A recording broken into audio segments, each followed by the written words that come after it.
The desert was quiet, too quiet for August. The cracked ground burned under the midday sun as an old man dug alone, hands trembling, but steady. No tourists, no cameras, just heat and silence. Locals said he was crazy, a lost veteran chasing ghosts, but that morning he paused, whispered to the dust, "I'll find it, Reggie. I owe you that. I owe you at least a damn candle in the dirt."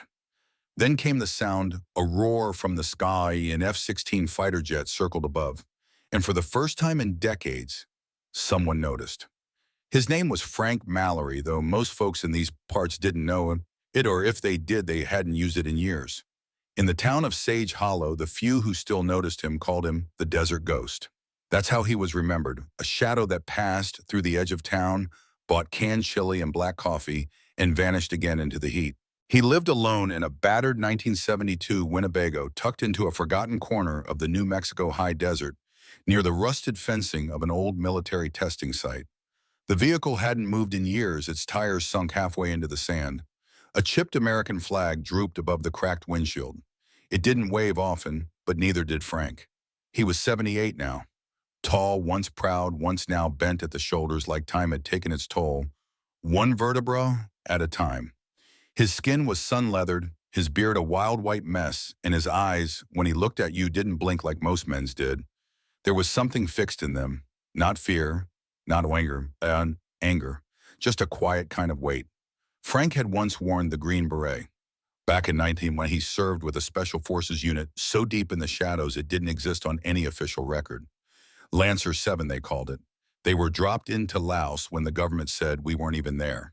Their job was to map, observe, destroy, and leave no traces, no witnesses, no medals. He never talked about what they did, not to anyone. But if someone ever earned the right to ask, he might have told them about Reggie Campbell. Reggie was more than a soldier. He was family. From Alabama with a laugh that carried across fire bases and a harmonica always in his shirt pocket. He was younger than Frank by 3 years, but sharper than most sergeants they'd served under. In the bush, he was fast-focused, the kind of man who never panicked, not even under fire. But the jungle doesn't care how good you are. On their final op together, something went wrong. The bird that came to pull them out took a hit from anti-air fire. Reggie stayed back to make sure Frank got on board first. Frank remembered the smoke, the sound of the rotors choking, Reggie running toward the bird, taking shrapnel before he could reach it. Command gave the order, leave him. No retrieval. Frank never argued. He didn't yell or plead. He just obeyed like he'd always been trained to.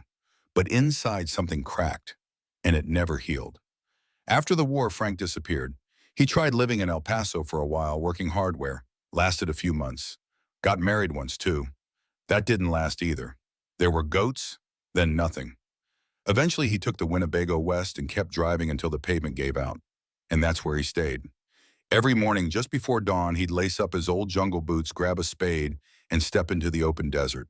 The sun hadn't yet begun to punish the earth, and the silence felt cleaner before the heat took over. Frank would walk maybe 50 yards from the RV, open in a small leather pouch with his hand-drawn maps grids he'd been sketching and adjusting for years, and start to dig. Some days he dug 2 feet, some days 6. Some days the wind stung his eyes so hard he had to stop. But he always returned. Nobody knew what he was looking for. Some said treasure. One YouTube kid said aliens. Others figured he was just another old vet whose mind hadn't come back from Southeast Asia. But Frank knew, and so did the desert. Once in a while he found things nothing spectacular. Bits of canvas, a rusted belt hook, once a shard of metal stamped with faded numbers.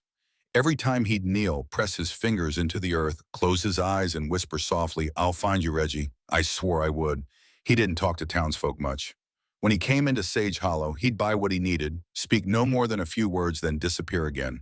Some people pitied him, others avoided him. But a few understood, especially the older ones. The ones who remembered what it was like to lose someone and never get the chance to bring them home. Frank didn't want recognition. He didn't want to be thanked. And he damn sure didn't want anyone's pity.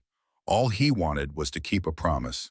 One candle in the dirt. And every morning as he stepped into the dust with that shovel in hand, he carried that promise like a flag no one else could see. The world had forgotten, but he hadn't. Back in 1971, deep in the jungles of Southeast Asia, Frank Mallory wasn't yet the desert ghost. He was a soldier, sharp, lean, confident, and part of a unit that officially didn't exist. Lancer 7 was a special forces team assigned to carry out reconnaissance and sabotage missions in Laos, just across the border from Vietnam.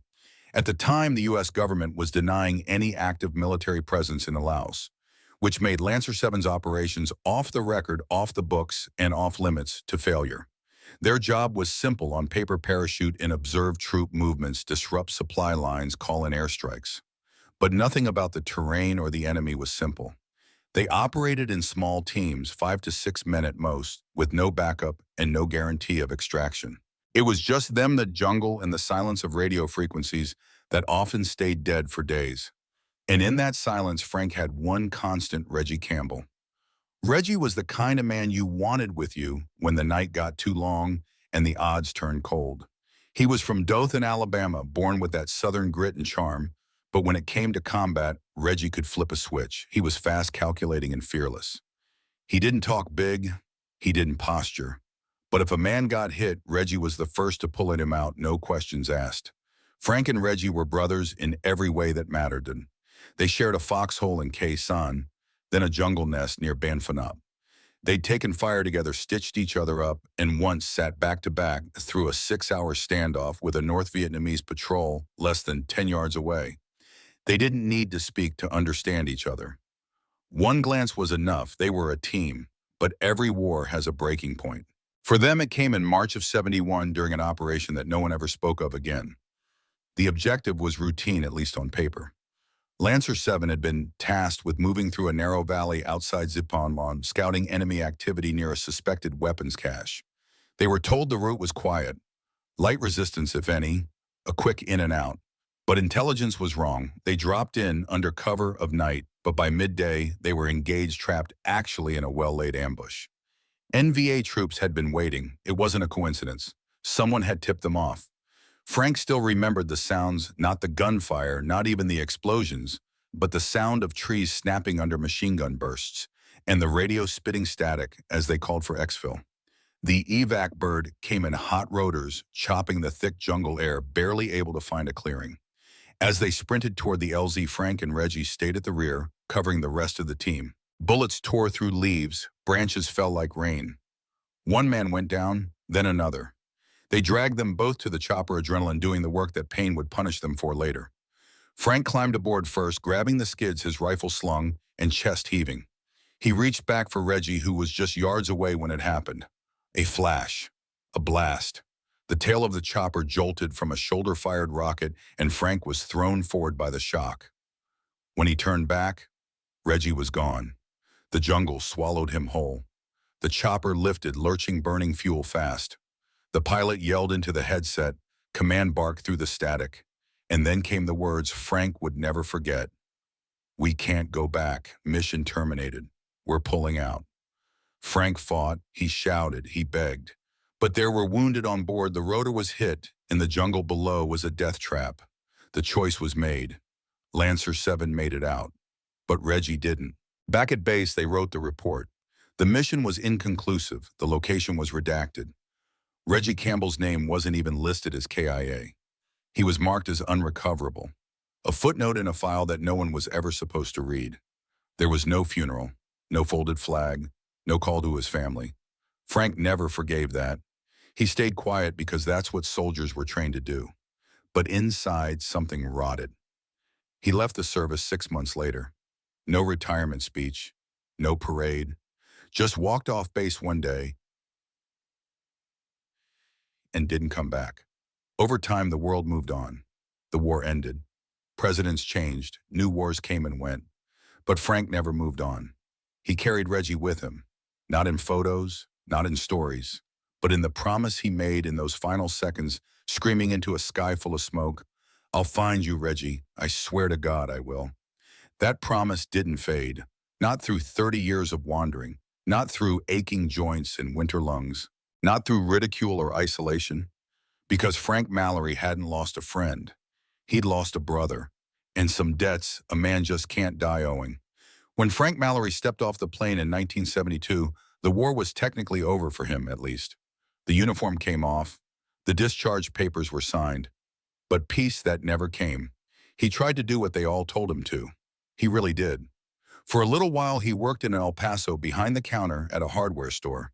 He rented a one-bedroom near the train yard, kept to himself, and tried to be just another man in line for coffee.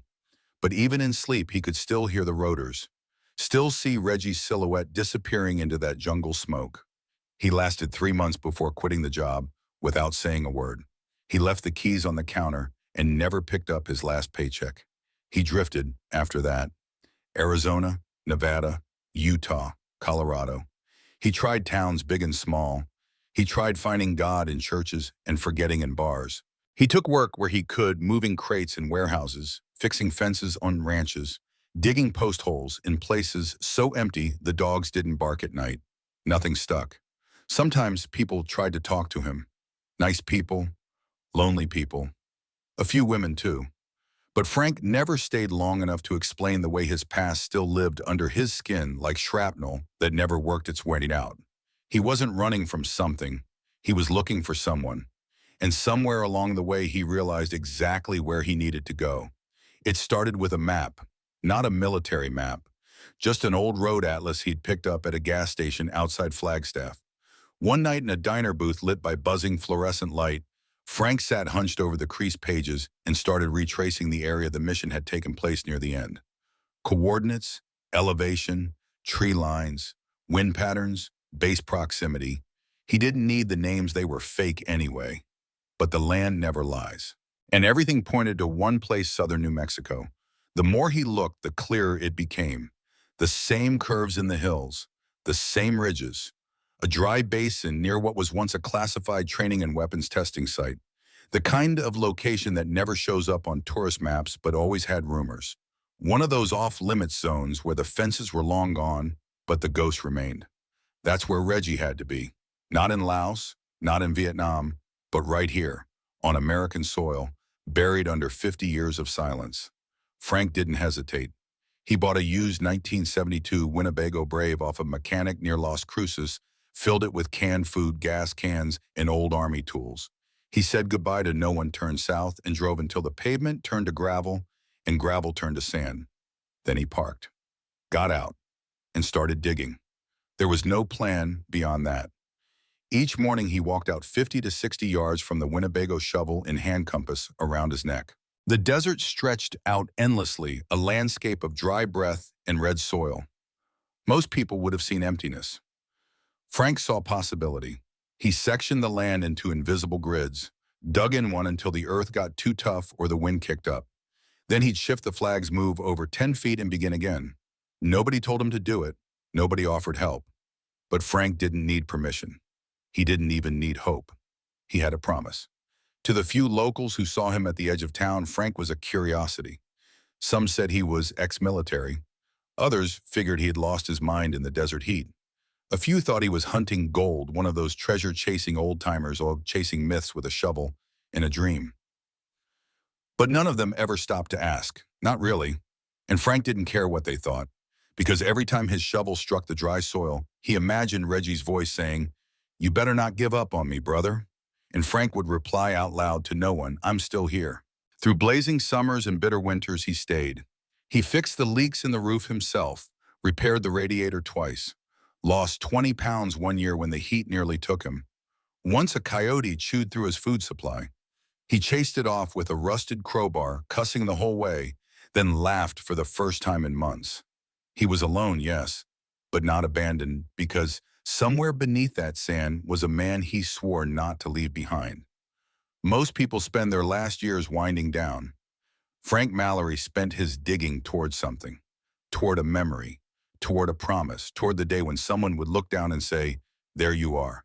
And when that day came, he'd be ready. In the nearby town of Sage Hollow, population just over 600 on a good week, folks had gotten used to the quiet old man who drove in once a month, bought his supplies, and left without a word. They didn't know his name, didn't know where he came from. Didn't know that just 30 miles away, in the middle of the unforgiving desert, Frank Mallory was digging not for gold, not for treasure, but for something far more sacred. They just knew he was odd, Whispers traveled fast in towns like Sage Hollow. Some said he was an ex-soldier who'd gone crazy from the war.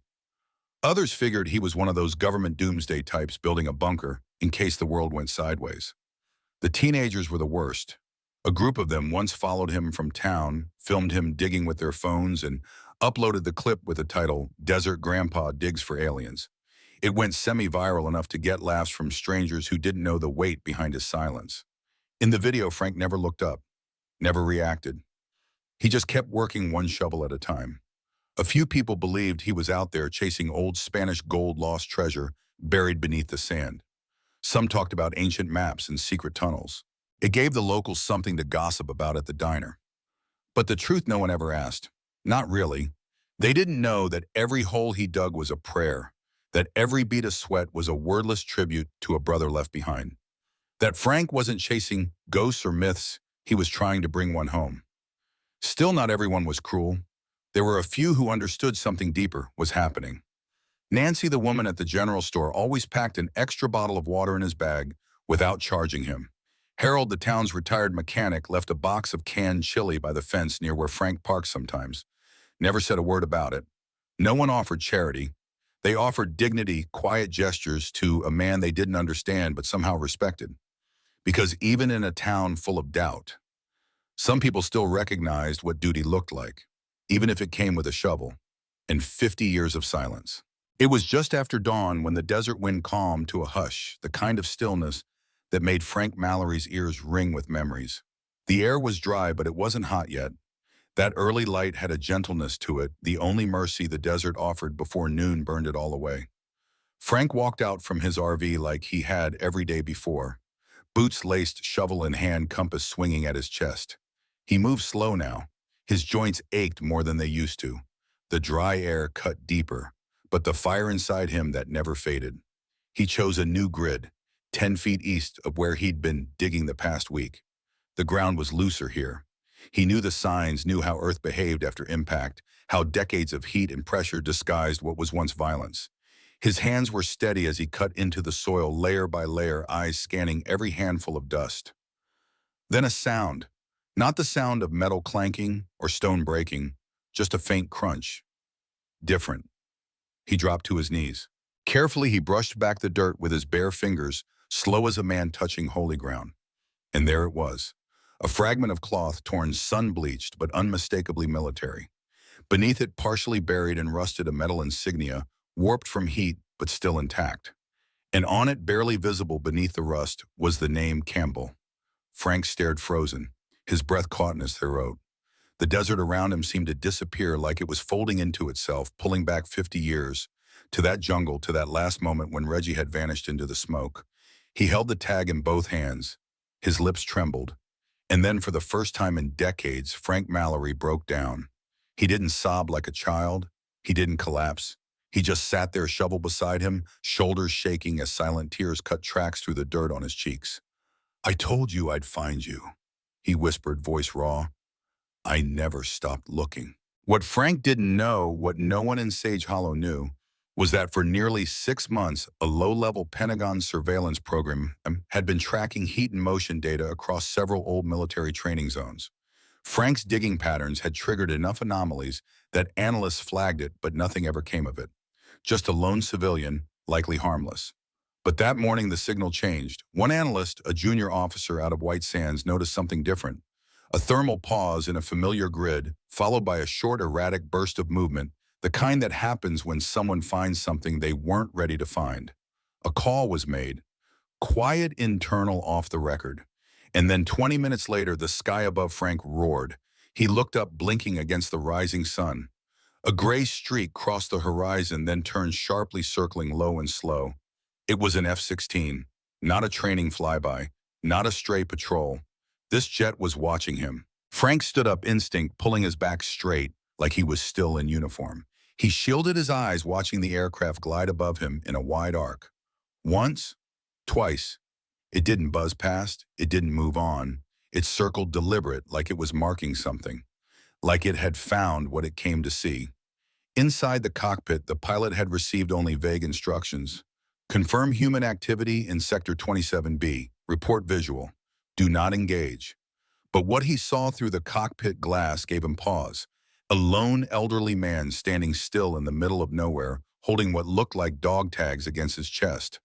The pilot didn't say a word over the comms. He just kept circling. Back at the Pentagon, the satellite imagery confirmed what many had long believed was lost, that an undocumented crash site from 1971, one scrub from military archives, might have finally resurfaced. They couldn't delay. The chain of command responded quietly but swiftly. A forensic recovery team was dispatched under cover of a routine Air Force survey. No press, no headlines, just orders. Get there, retrieve what he found, and get answers.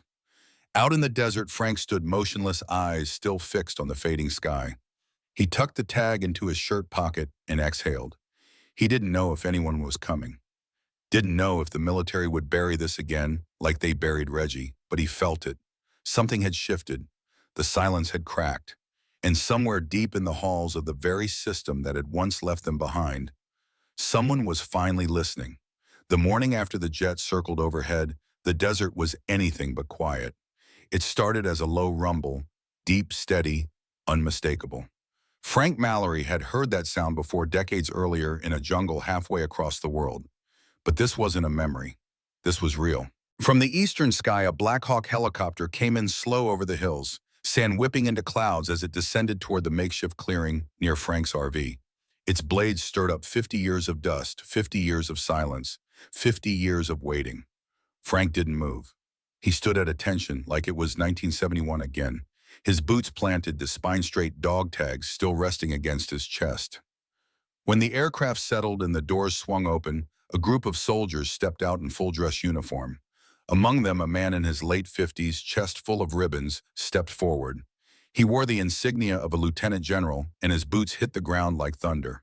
He walked up to Frank, paused, and without a word, raised his hand in salute. Frank hesitated only a second before returning it, sharp, firm, and silent. Then the general spoke. Sergeant First Class Frank Mallory, on behalf of the United States Army and the nation you serve with honor, we thank you. And we're sorry it took this long. Frank didn't say a word. He just gave a slow nod and pointed to the spot where the earth was still disturbed. He's here, Frank said simply. Dig careful. The recovery team worked for hours using ground-penetrating radar soft brushes in slow, deliberate movement. Frank watched from a distance, arms crossed, sweat rolling down his weathered face beneath the sun. Just before noon, a young corporal stood up holding something in both hands like it was the crown jewels. Dog tags? Faded. Bent. But still legible.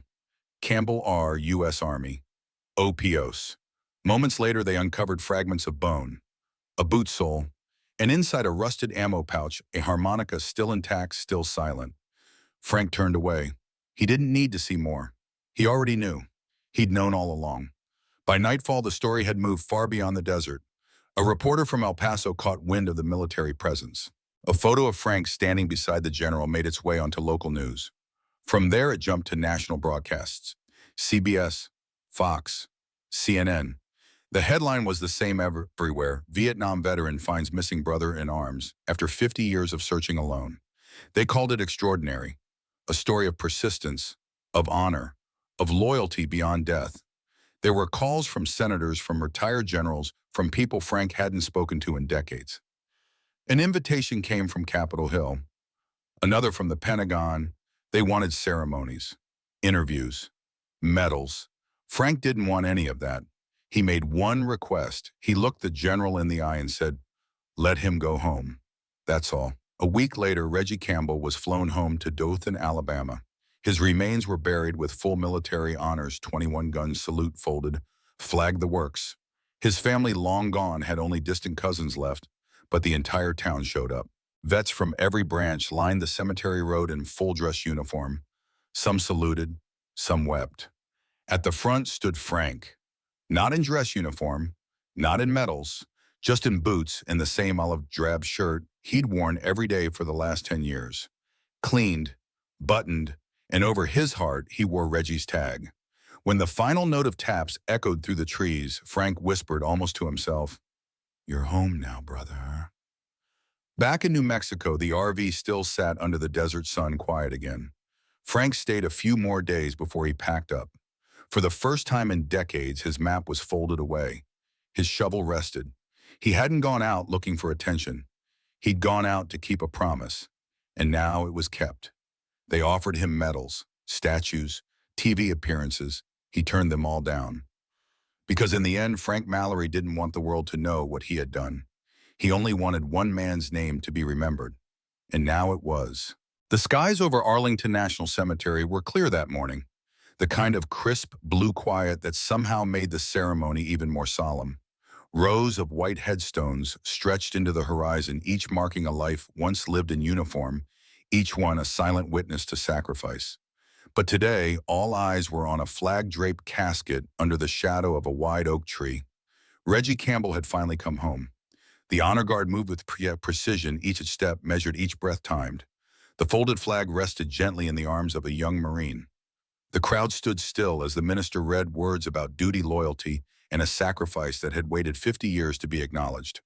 At the front, standing apart from the dignitaries and the officers and the cameras, was Frank Mallory.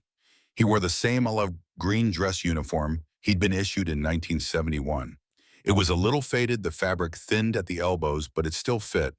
It was clean pressed and buttoned to the collar. On his chest, no medals, just one item pinned neatly over his heart, Reggie's dog tag. In his hands, folded with reverent care, was the triangle-shaped American flag he'd been handed moments earlier. He held it like it was made of glass, his knuckles pale from the grip. As the minister's voice quieted, the crowd turned their gaze upward. In the sky, a distant hum. Then a roar. A flight of 4 F-16s appeared on the horizon, slicing through the sky in tight formation. As they passed over the cemetery, one jet peeled away from the group, a left-wing break, the unmistakable missing man formation. It was the military's highest aerial tribute. One pilot missing from the sky to mark the loss of one warrior on the ground. Frank didn't look up. He didn't need to. Instead, he whispered just loud enough for himself and maybe the man beside him to hear, "Took me half a lifetime, buddy. But I kept my word." He closed his eyes. He didn't need applause. Didn't need headlines. All he'd ever wanted was this moment. One grave, one name returned, one promise fulfilled. As the crowd slowly dispersed, Frank remained still beside the headstone. He didn't cry. He didn't speak again. He just stood there, like a soldier at his post, until the wind picked up once more, and the last F-16 disappeared beyond the clouds. Some stories don't make the front page. They unfold in silence across decades in places like wind-blown deserts, where one man with a shovel kept his promise when the world forgot. Frank Mallory didn't seek recognition. He didn't fight for medals. He fought for memory, for loyalty, for a friend, and for something this world could use a little more of honor. In today's fast-paced world where headlines disappear in a day and loyalty can feel like a lost art, Frank's story reminds us that some debts are paid in silence, one footstep at a time. Maybe we've all got a Reggie in our lives. Someone we once knew, someone we still owe. Not in war, but in phone calls never made apologies, never spoken, or promises we forgot we even made. So let me ask you, who would you dig for day after day for 50 years? Let us know in the comments. Have you ever kept a quiet promise long after others said to let it go? Do you believe we still live in a country where honor matters? We'd love to hear your thoughts, especially from our veterans, our families of service, and those who carry memories like medals. And if this story moved you, if it reminded you that some heroes never wear capes, only boots in silence, then please, like this video, subscribe for more powerful true stories, and share this with someone who believes that some promises are worth keeping. From all of us here, thank you for listening, and to Frank, wherever you are, rest easy, soldier. You brought him home.